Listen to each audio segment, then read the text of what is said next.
to the new and improved Classroom Corner. I'm so happy to have you guys back here. It's been a whole week already. These weeks are just like flying by. Can you believe it? We're like halfway through May. It's like, what? It's crazy. But yeah, so we got some new upgrades. We got a new floor. You can't really see it, but we got a new floor that looks all beachy, all nice. We improved the stool so it looks a lot brighter. And we also have clouds, which is pretty cool. There were clouds here before, but they were really hard to see. So I'm like, oh look, we have clouds. They're like, huh? Wait, you have clouds? Nobody could see it. So I went and I made some clouds, and yeah. And then we got better lighting. You can see me better. Hopefully the image is better. And then you can see the blue walls better. So I'm super excited that we got some upgrade. And this one's kind of hard to see here, but my friend Emily went and painted a lighthouse on one of my outlets. So it goes with the whole lighthouse theme, so it worked out perfectly. So thank you, Emily, for that. Yeah, so exciting stuff. Got some brand new stuff going on. And speaking of brand new things, we're going to learn about a brand new awesome story. But before we can go to this week's story, we got to go back to last week's story. So think in your brains, what was last week's story? It involved a gate, and it involved an angel, it involved a prison, and it involved a disciple, and his name started with a P. Any guesses? Any guesses? I'm hearing a couple things.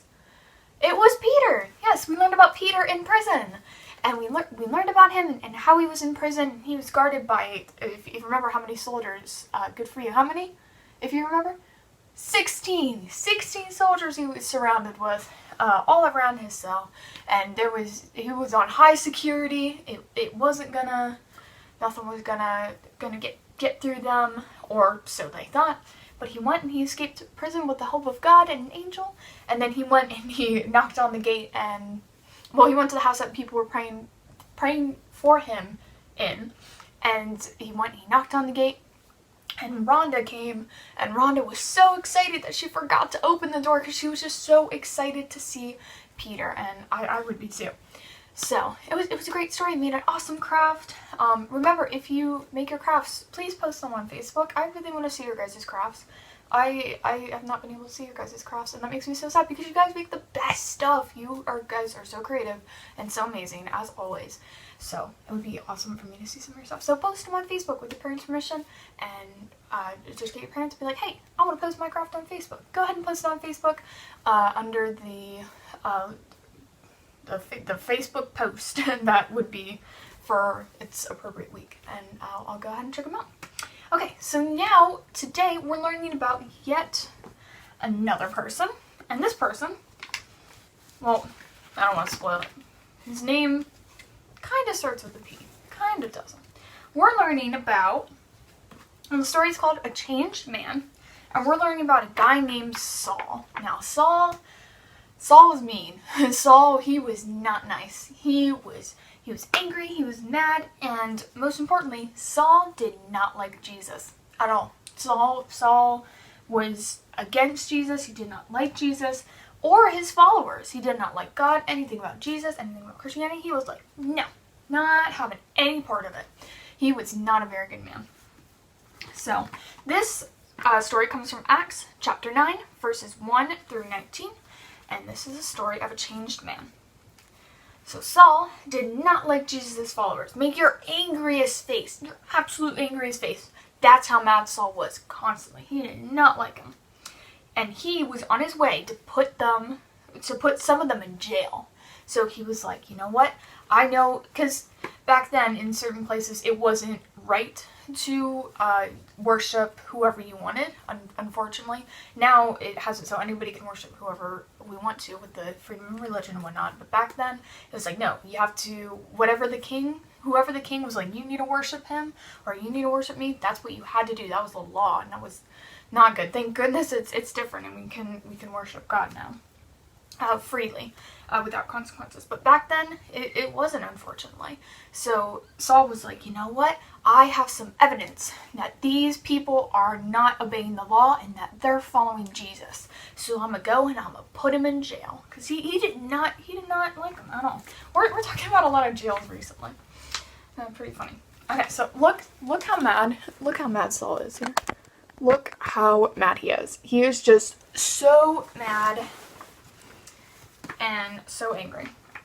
So he was on his way to Damascus, where he was going to go ahead and expose these people that follow Jesus, for worshiping whoever they wanted to, specifically God.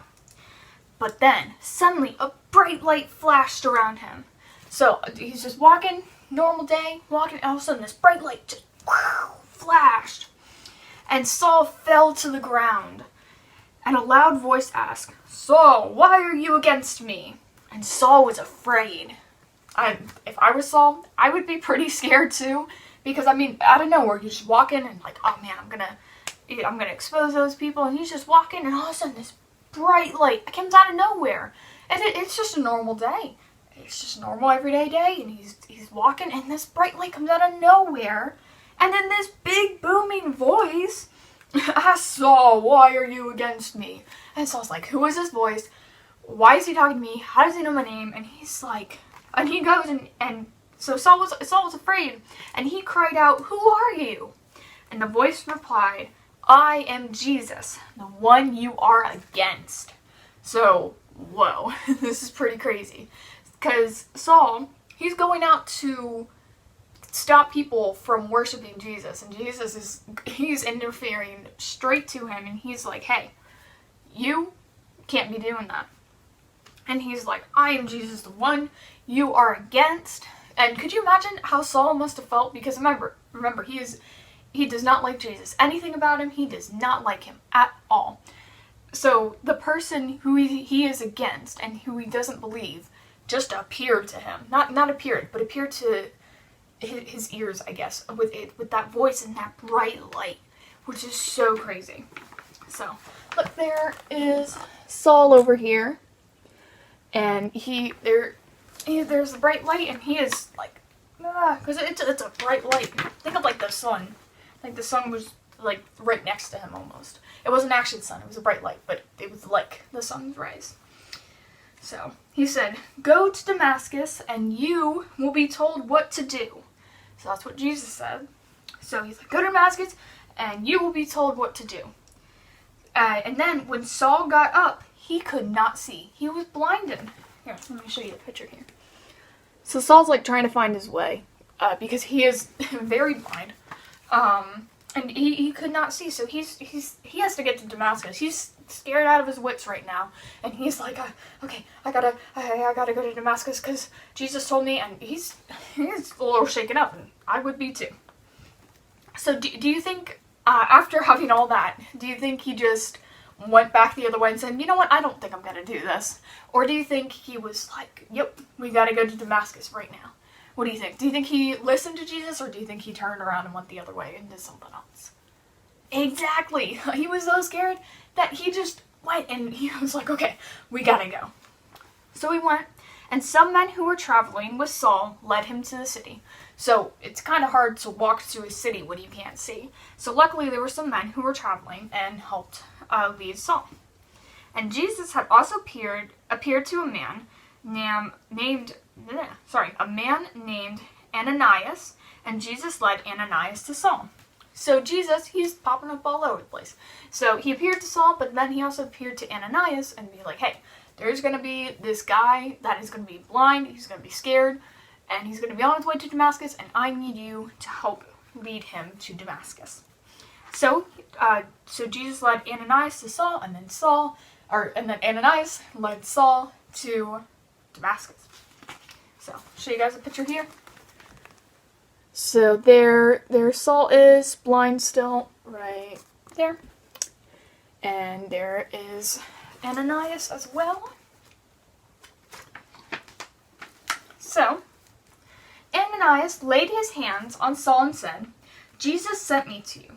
You may see again. Be filled with the Holy Spirit." So, he goes, and Ananias laid his hands on Saul. And he explains he's catching, so many names. He's catching Saul up, and what happened. "Jesus sent me to you." So remember, Saul, he didn't believe in Jesus. But now Jesus is like sending people, and he blinded them, and he went like face to face with them, but not face to face. It was ear to voice. But you guys know what I mean. So he said, "You may see again, be filled with the Holy Spirit." So Ananias is laying his hands on him, and he said, "Be filled with the Holy Spirit. You can see again." Do you think he'll actually be able to see? Because remember, this is Ananias doing this. This is not God. This is not Jesus himself. This is Ananias. But it did work because he said, Jesus sent me to see you. So it's Jesus working through Ananias, and immediately, once he said that, Saul could see. And then Ananias baptized him. So Saul can see now. And could you imagine how it must have felt to finally be able to see again? Because everybody close their eyes real quick. So close your eyes. It's pretty dark here, right? I'm closing my eyes with you guys. It's pretty dark in here. It's pretty dark. There's nothing to see, and all you can hear is my voice, and all I can hear is my voice. That's it. That's all he could hear. He could touch stuff and whatnot, but he could not see. And he was just stuck like this for I don't know how many days, but it was for a pretty long time. And could you imagine now? So it's all dark, but then Ananias tells us, let's open our eyes. We can see again. We can see all the colors, we can see the lights, I can see the carpet, I can see the clouds, I can see the lighthouse, I can see everything again. So that's how Saul was. And then Ananias went and baptized him, because he was a changed man, like the story said, he was a changed man. Let me show you a picture here. So look how happy Saul is. He's like, I can see again. And there's Ananias helping him. And so after this, God changed Saul's name to Paul. So we've talked about Paul a couple times. So if you've ever heard Saul being talked about and Paul being talked about, they're actually the same people. But God changed his name from Saul to Paul. So that's why I was saying in the beginning, we've been having a lot of P names recently, because last week we had Peter and now we have Paul. So he was a new man. And because he was a new man, instead of hating Jesus' followers, he loved them. And he became a follower too. How cool is that? So remember, at the start of the story, he was against Jesus. Did not like him. Hold on. Sorry. Okay. He did not like him one bit at all. But then he went and he was changed, and now he's like, I love Jesus' followers and everything about them. Do you think he's gonna go out the door and arrest those people who were worshiping Jesus? No! Instead, what he's gonna do is he's gonna love them. And he became a follower as well, so he started learning about Jesus, and he started spreading the word of Jesus. And that is pretty cool. Here's Saul there. He's having Paul, not Saul. Technically Saul, but the new Paul. So here's Paul right there. And he is just so happy. And he's so excited. Oh, okay, that's the end of the story.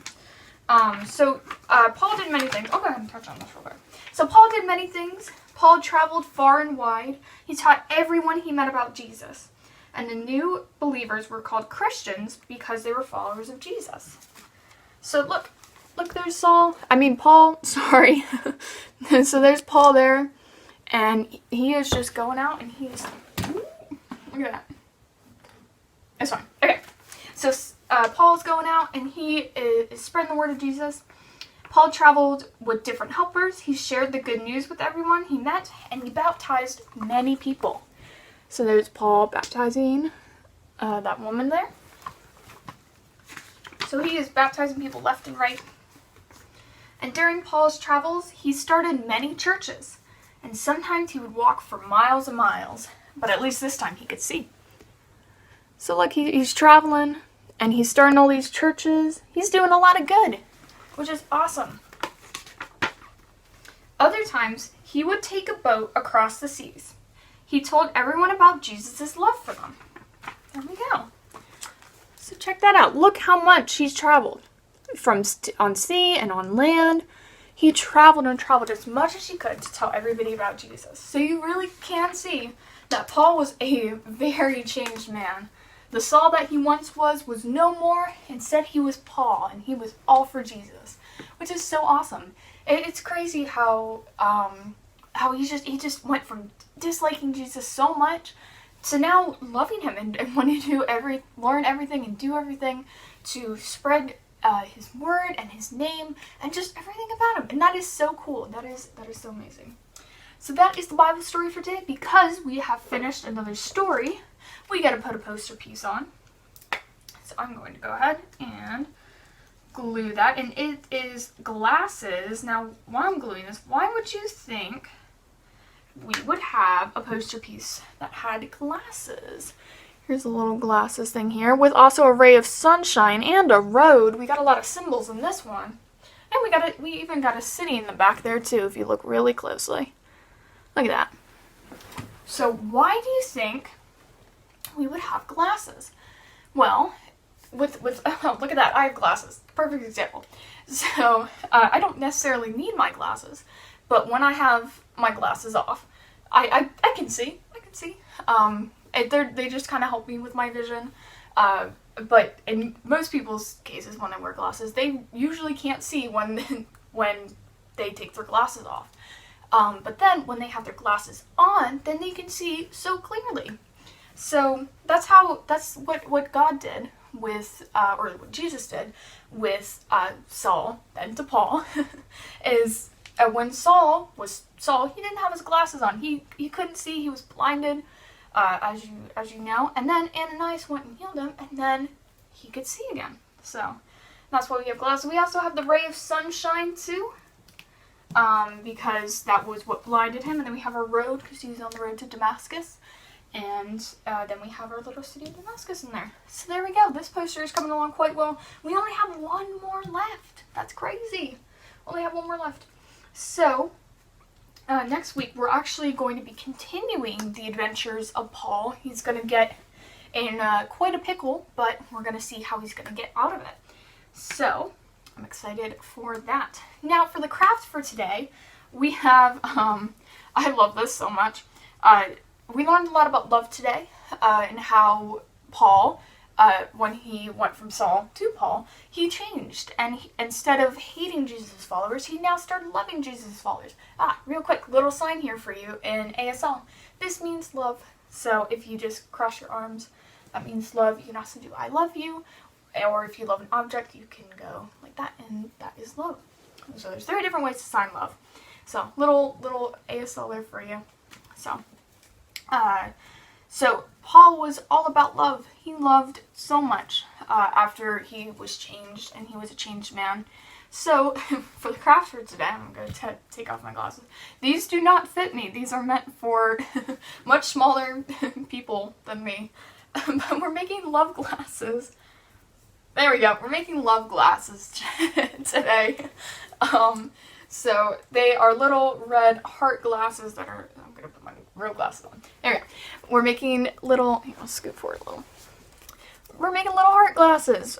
So we have our heart here, and then we have love on the side. And now why would you think, I kind of explained it while I was explaining the poster piece, but why would you think out of all the things we would have glasses? This could have been anything. It could have been just a giant heart with love, or it could have been something else with love. But for today, it's glasses. Now why would you think so? Why would you think that there would be glasses instead of just any old thing? Exactly, that's because Saul and Paul, well, same people, but he changed, and with Jesus taking away his sight and all that, and him having his glasses on, when he put the glasses on, when he could see again, he saw with love instead of hatred towards Jesus' followers. So that's what we're doing. This is super simple. All you gotta do is, these are 2 separate pieces, so just cut out what you want for the frames. Just ignore this. Cut out what you want for the frames. Make it to fit your eyes. Don't make them super tiny so they don't fit you. So go ahead and cut them out. You can cut them out in a heart too, or you can color it red. You can use construction paper. You can do whatever. You really only need a piece of construction paper, some markers, or you could do like tape or glue or whatever to connect them. Because then after you get the frames, then for the handles, just cut out a handle. And then go ahead and write love on it, and then glue them together, and then you have your heart glasses. So you can be just like Saul, changing to Paul and seeing with love. So yeah, that is that awesome craft for today. Super excited for the next craft too. It's a good one. So yes. Now that moves us on to the song of the week. And the song of the week is actually, you can find it on our YouTube channel right here. So if you're watching on YouTube, you can go ahead and go to the channel, and it was posted just recently. It's a song called A Prayer, and it was done by Brendan, the choir, or it was covered by Brendan, the choir director, or Brendan. Oh, I hope I'm saying that right. Brendan, the choir director. And he did a fabulous job on it, and it's such a pretty song. So I gave it a listen. It touched my heart. So it was a really great song, so I totally recommend it. And it's right here on the YouTube channel. So go ahead and go to the channel, and then you can go to videos, and then you'll be able to find it. It's just A Prayer by, or covered by Brandon. So it's pretty awesome. So go ahead and check that out.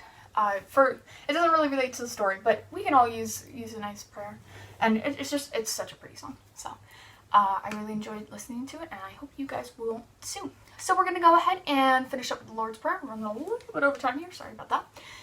But we're going to go ahead and say the Lord's Prayer. You guys know the drill. I'll say one sentence, and then you'll repeat it, and then it'll be really awkward for me because I can't hear you guys, but if you guys say it, then we'll just be able to go back and forth just like we do in the classroom.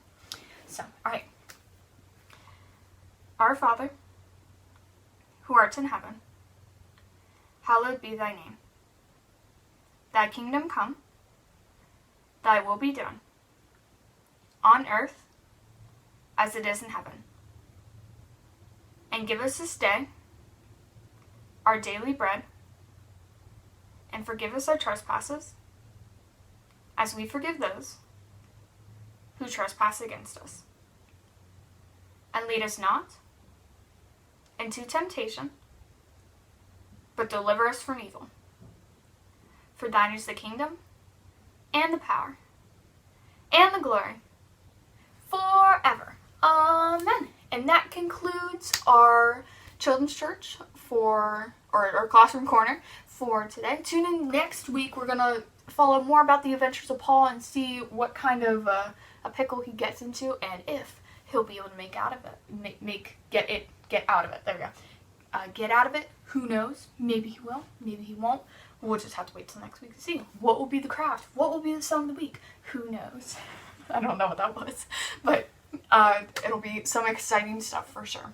Definitely. So I will see you guys next week. Have a wonderful week. Be awesome. Be amazing. You guys already are awesome and amazing. Be awesome and amazinger. And I will see you guys next week. Bye-bye.